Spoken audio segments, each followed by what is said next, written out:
দেখছেন কলকাতা টিভি, আপনাদের সঙ্গে রয়েছে আমি অভিক। শুরু করছি good morning Kolkata. Good morning কলকাতায় অভিকের সঙ্গে আমি রয়েছি স্বর্ণালী।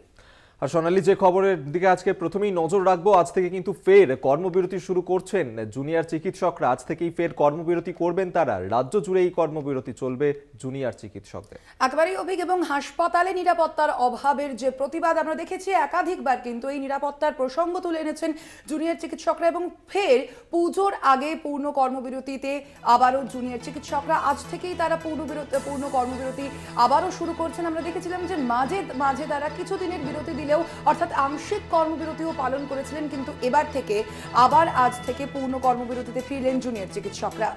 এর আগেই তারা ঘোষণা করেছিলেন যে এই সোমবার থেকে, অর্থাৎ আজ থেকে তারা এই পূর্ণ কর্মবিরতি চালাবেন এবং তাদের যে দাবি দেওয়া ছিল এবং নিরাপত্তা সংক্রান্ত যে দাবি ছিল, এবং আজ মঙ্গলবার থেকেই তাদের এই কর্মবিরতি চলছে। আজ থেকেই ফের কর্মবিরতি শুরু করেছেন জুনিয়র চিকিৎসকরা।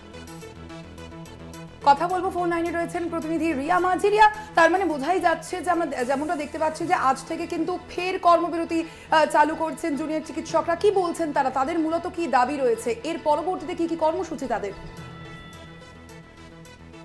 দেখো, তোমাকে জানিয়ে রাখবো যে গতকালকে যে সুপ্রিম কোর্টের হিয়ারিং হয়েছে, সেই হিয়ারিং এর উপরে তারা নজর দিয়েছিল এবং সেখান থেকে তারা মূলত যেটা বলতে চাইছে, কালকে যে তাদের দীর্ঘজীবী মিটিং হয়েছে, সেখান থেকে তাদের মূলত যে দাবি, যে সিবিআই যেভাবে তদন্ত করছে সেটা অত্যন্ত ধীর প্রকৃতিতে তদন্ত করছে এবং সেখানে এখনো অব্দি কোনো যে ফাইনাল যে রিপোর্ট বা কোনো নির্যাস সেটা কিন্তু উঠে আসেনি এবং সেই কারণের জন্য কিন্তু সিবিআই এর উপরেও তারা ভরসা রাখতে পারছেন না, এমনটাই কিন্তু তাদের প্রেস রিলিজের একদম প্রথমেই তারা মেনশন করেছেন।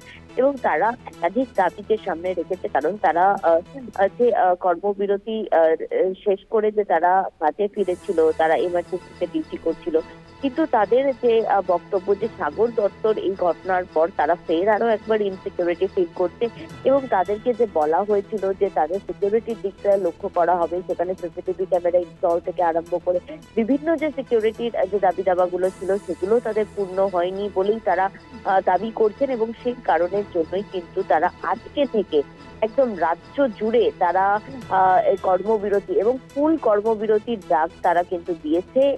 আজকে 10টার সময় তারা আবার আরো একবার সংবাদ মাধ্যমের মুখোমুখি হবে, কিন্তু তার আগে তারা যেটা প্রেস রিলিজে মেনশন করেছে, তোমাকে জানিয়ে রাখবো যে ফুল কর্মবিরতির ডাক সেটা আজ থেকেই কর্মবিরতিতে যাচ্ছে। রাজ্য জুড়ে যেসব জুনিয়র ডাক্তাররা রয়েছে সরকারি হাসপাতালে, সেই সমস্ত জায়গায় তারা কিন্তু আজ থেকেই ফুল সিজ ওয়ার্ক অর্থাৎ ফুল কর্মবিরতিতে তারা যাচ্ছে এবং তাদের একাধিক যে দাবিগুলো রয়েছে, যেটা আগেও ছিল এবং এখনো, সব মিলিয়ে টোটাল 10টা দাবি তারা সামনে রেখেছে এবং সেই 10টা দাবি যতক্ষণ না তাদের মিটবে তারা কিন্তু এই যে ফুল স্ট্রাইক সেটা চালিয়ে যাবে বলে এমনটাই দাবি করছে জুনিয়র ডাক্তাররা। একদমই, অর্থাৎ বোঝাই যাচ্ছে যে নিরাপত্তা সহ আরো 10 দফা দাবি রয়েছে জুনিয়র চিকিৎসকদের এবং আজ থেকে ফের পূর্ণ